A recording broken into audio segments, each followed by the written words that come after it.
long before this mess. But I know now that I think about it, it was right around the time of the S&L crisis. They had all this new REO come in, and so they set up a new entity in Northern Virginia, and they drew it up on a piece of paper.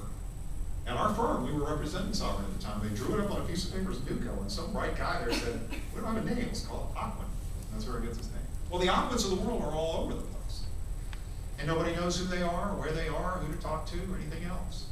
So, is it a surprise that somebody can move into a house that they don't own? They don't even have to move in. All they got to do is just contact you and say, you know, I'm an investor. When was the last time somebody came to you to sell or do services in conjunction with a house, and you asked them for proof they owned it? One hand, sheepishly. We try to match up the tax records, but it is a very distinct problem that we have, because we don't even know that we have the right to list this property. So we made up a clause that the person who says that they are technically the owner, you know, are going to relieve us from any liability, but we don't even know if that would hold up. But at the very minimum, is there anybody here who has a hard time believing that there are plenty of realtors who will take that management? Sure. It's one of those things I can almost say it's just too easy. It's too easy. That's one I wish I'd kind of thought of. You could do an IPO on that and make a fortune. We'll call it other people's swindle. What should we do? What should we do? I knew you were going to ask that. You want to get out of here earlier or not? If you're doing property management, it's totally different from taking a listing.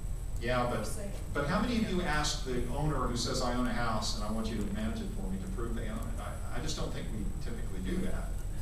But what I'm suggesting here is that we give a thought to the idea that sometimes rent skimming is occurring, and that we need to at least bounce it around a little bit. What might we do? What might we do?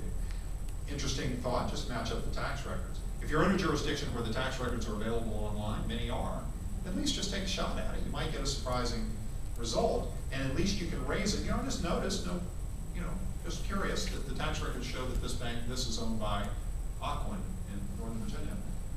Are you a representative of Aquin? I mean, you might find that you flush out somebody who's about to skim from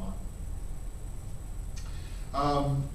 The buy and bail, this is a good one, quite common, and I don't know how you ever catch this or prove it, and therefore it's one of the most common. The owner is current on his mortgage, but way underwater.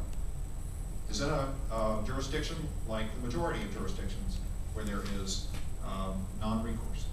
Or in Virginia, even if it's non-recourse, if there is recourse, often the borrower is forgiven, and not always.